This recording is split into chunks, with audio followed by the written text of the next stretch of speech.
إن الذين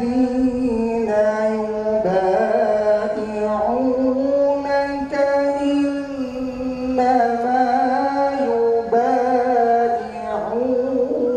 الله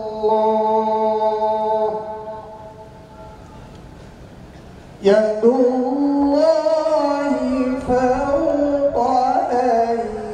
أيديهم فمن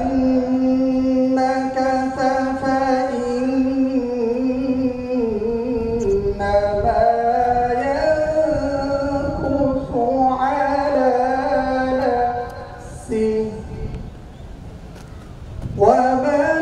أوفى بما عاهد عليه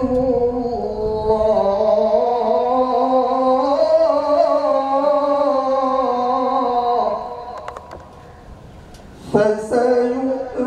فسيؤتيه أجرا عظيما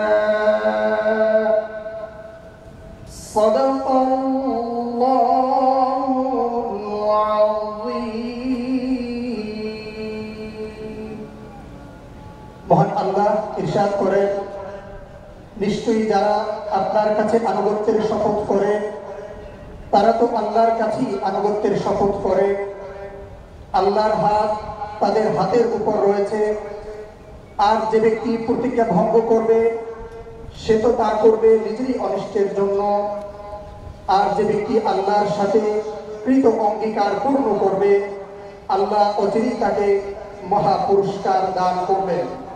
সূরা ফাতহ আয়াত 10